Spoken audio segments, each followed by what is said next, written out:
42% reservation విషయంలో పెడతాం, ఖచ్చితంగా 42% రిజర్వేషన్ అమలు చేసిన తర్వాతనే మేము ఎలక్షన్లోకి వెళ్తామని చెప్పి బీసీలందరినీ కూడా మభ్యపెట్టినటువంటి పరిస్థితి ఈరోజు ఉన్నటువంటి కాంగ్రెస్ పార్టీది. దాని తర్వాత ఎలక్షన్స్ కూడా కంప్లీట్ అయినాయి. ఇప్పటి వరకు కూడా 42% ఊసే మనకు ప్రభుత్వం నుంచి ఎక్కడ కనిపించట్లేదు. ఇప్పుడు మళ్ళీ ఎంపీటీసీ జెడ్పీటీసీ ఎలక్షన్లు అంటూ ఉన్నారు. ఇటు కార్పొరేటర్లకు సంబంధించినటువంటి ఎలక్షన్లు కూడా రాబోతూ ఉన్నాయి. దీని మీద ఎట్లా ఉండబోతూ ఉన్నది నిజంగానే అంటే గతం నుంచి కొట్లాడుతున్నటువంటి బీసీ నాయకులందరూ కూడా ప్రధానంగా బీసీ జేఏసీకి సంబంధించి కావచ్చు, ఇటు బీసీ సంక్షేమ సంఘానికి సంబంధించి కావచ్చు, పెద్ద ఎత్తున 42% రిజర్వేషన్ల మీద పోరాటం జరుగుతూ ఉన్నది. మరి ఇప్పుడు వాళ్ళది ఏంది, వాళ్ళ కార్యాచరణ ఏందనేది కూడా అడిగి తెలుసుకునే ప్రయత్నం చేద్దాం. మనతో పాటు విక్రమ్ గౌడ్ ఉన్నారు, మాట్లాడదాం. అన్న నమస్తేనా? నమస్తే అన్న. ఏంది మళ్ళా ఎలక్షన్లు కూడా రాబోతూ ఉన్నాయి. ఇప్పుడు స్థానిక సంస్థలు అయిపోయినాయి, మళ్ళీ కార్పొరేషన్లు వస్తూ ఉన్నాయి. ఆ తర్వాత ఎంపీటీసీ జెడ్పీటీసీకి కూడా కొంత ఊపు చూపుతూ ఉన్నది ప్రభుత్వం ఫలితాలని దృష్టిలో పెట్టుకొని. ఏమంటా ఉన్నారు బీసీ సమాజం అంతా కూడా ఎట్లా ఉంది? ఖచ్చితంగా మా లక్ష్యము కులగణన చేయడం ఉండే. కులగణన తర్వాత మేము ఎంతమంది ఉన్నామో మాకు అంత వాటా దక్కాలనే అంశంతో అనేక మార్లు మేము ఉద్యమాలు చేసినాం. ముఖ్యంగా ఏంటంటే గతంలో మా ఏదైతే 33% స్థానిక సంస్థ రిజర్వేషన్ ఉండేది కోర్టులకు పోయి కొట్టివేసినప్పుడు మీ డేటాలు ఏంది, మీకు కోటా ఎలా ఇవ్వాలని చెప్పి అప్పుడు ఉన్నత హైకోర్టు అడిగింది. మా లెక్కలు ఉంటేనే మాకు న్యాయం జరుగుతుంది. ఎందుకంటే మీరు చూసారు నిన్నగాక మన పందుల లెక్క తీసిరు రాష్ట్రంలో, కుక్కల లెక్క తీసిరు దేశంలో, కానీ బీసీల లెక్క ఇంతవరకు తీయలేదు. మేము తీయము అని చెప్పి కేంద్ర ప్రభుత్వం నిర్దాక్షిణంగా సుప్రీంకోర్టు కూడా లేఖ ఇచ్చింది. అయినప్పటికీ మేము ఉద్యమాలు చేయడం ద్వారా ఒక క్యాస్ట్ సెన్సస్ చేస్తే బీసీలకు న్యాయం దక్కుతుంది అనే ఉద్దేశంతో మేము చేశాము. అదేవిధంగా రాష్ట్ర ప్రభుత్వం చొరవ చూపింది, దానికి మేము అభినందించాం. కానీ ఒక మోసపూరిత చర్యతోని ముఖ్యమంత్రి గారు అంటే కుళ్ళు కుతంత్రాలు మనసులో పెట్టుకొని బయటికి చెప్పకుండా ఏదో ఆ మాధవరెడ్డి ఇంకొంత కేసులు వేయించి మేము చిత్తశుద్ధితో ఉన్నామని చెప్పి అబద్ధాలు ఆడిరు. సరే, స్థానిక సంస్థల్లో పార్టీ గుర్తులు లేవు, మాకు 3,000 కోట్ల నిధులు రావాలి, గ్రామం కుంటుపడుతున్న అనేక అబద్ధాలతో ఎలక్షన్ పోయిరు. అయినప్పటికీ బీసీలు వారికి చెంపచెట్టులాగా 50% పైగా బీసీ సర్పంచులు గెలిచి జనరల్ స్థానాల్లో వారికి బీసీల సత్తా చూపించారు. కాకపోతే ఇప్పటికి నిజంగా రాహుల్ గాంధీ గారికి మాట పైన చిత్తశుద్ధి ఉంటే, రాహుల్ గాంధీ వాళ్ళు ఏమంటారు కాంగ్రెస్ పార్టీ భావి భారత ప్రధాని అంటారు కదా, నిజంగా రాహుల్ గాంధీ గారికి ఆ యొక్క ఆలోచన ఉంటే, మీ కాంగ్రెస్ పార్టీ నిజంగా చిత్తశుద్ధి ఉంటే ఎంపీటీసీ జెడ్పీటీసీ అదేవిధంగా మున్సిపల్ ఎలక్షన్ ఆపాలి.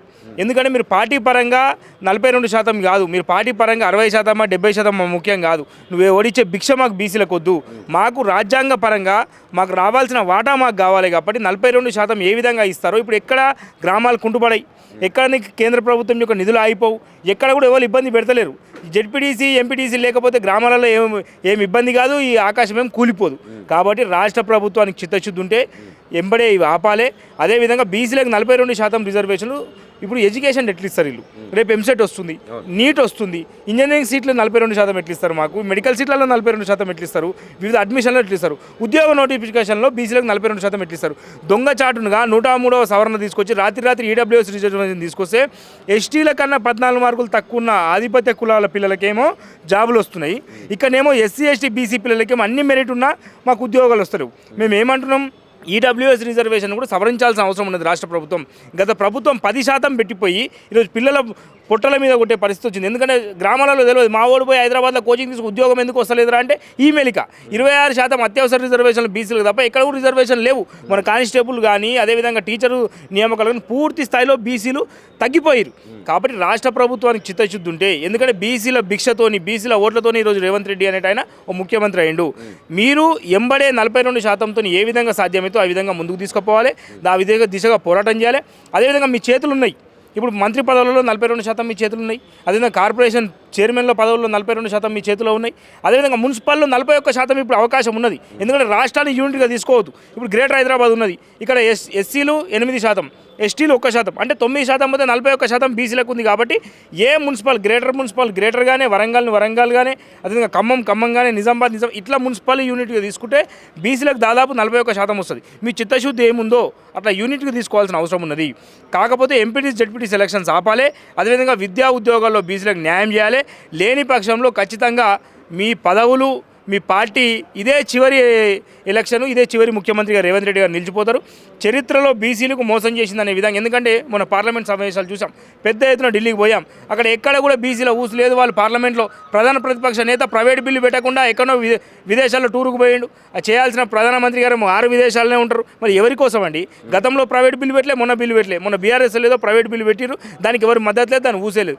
కాబట్టి నిజంగా చిత్తశుద్ధి ఉంటే దీన్ని అందరూ ఐక్యంగా, తమిళనాడులో ఏ రోజైతే జయలలిత గారు ఏ విధంగా చేశారో అదే విధంగా వీరు చిత్తశుద్ధితో అన్ని పార్టీలు ఏకమైపోయి 9th షెడ్యూల్లో పెట్టియడమా, లేదా రాజ్యాంగ ధర్మాసనం, ఇప్పుడు ఎందుకంటే ఇంద్రసాని కేసు మనకు బూచిగా చూపిస్తుంది కాబట్టి 9 మంది కన్నా ఎక్కువ ధర్మాసనం, అంటే లార్జెస్ట్ ధర్మాసనం ఏర్పాటు చేసి 14 మంది జడ్జిలతో కూడిన ధర్మాసనం ఏర్పాటు చేస్తే ఈ 50% సీలింగ్ ఎత్తివేస్తే, ఎందుకంటే ఇంద్రసాని 1992లో వచ్చినప్పుడు కేసు కేవలం 70 కోట్ల మంది భారతదేశ జనాభా, ఇప్పుడు 142 కోట్లకు పైగా ఉన్నాం.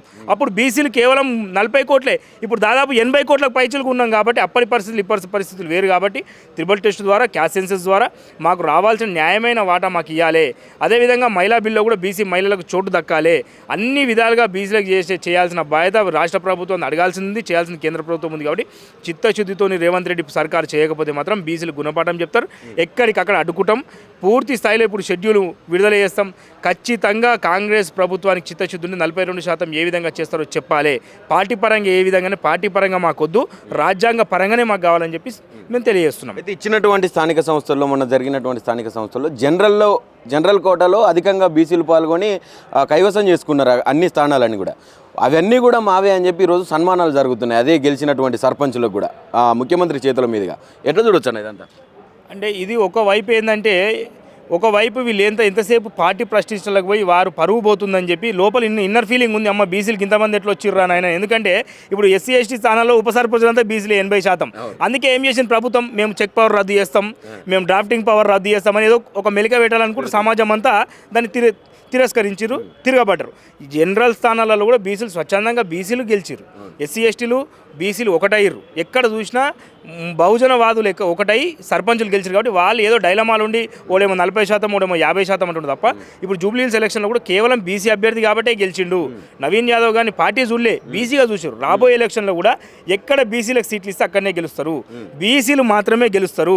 ఎస్సీ ఎస్టీ సోదరులతో కలుపుకొని ఖచ్చితంగా రాబోయే రోజుల్లో తెలంగాణ ఒక భౌగోళిక బహుజన రాజ్యంగా ఏర్పడుతుంది. కాబట్టి వీళ్ళు ఖచ్చితంగా ఈ పకీరు మాటలు మస్తు చెప్తారండి, పేపర్లో మస్తు ప్రకటనలు చెప్తారు, ఉపదంట ఉపన్యాసాలు మస్తు ఇస్తారు. కానీ బీసీలకు ధర్మంగా, న్యాయంగా రావాల్సిన వాటా వారికి వచ్చింది. కాబట్టి ఎంపీటీసీ జెడ్పీటీసీలో ఖచ్చితంగా న్యాయం జరగాలి. అదేవిధంగా విద్యా ఉద్యోగాల్లో న్యాయం జరగాలి. జరగకపోతే మాత్రం ఈ రాష్ట్రంలో రేవంత్ రెడ్డి గారు చరిత్రహీనులుగా మిగిలిపోతారు. స్థానిక సంస్థల ముందు ఇక బడ్జెట్ ల్యాప్స్ అయ్యే పరిస్థితి ఉన్నది, గ్రామంలో అభివృద్ధి కుంటుపడిపోతున్నది అని చెప్పి రకరకాల సాగులతో ముందలిపోయింది ప్రభుత్వం. మీరు కూడా కొంత ఓపిక పట్టాలి.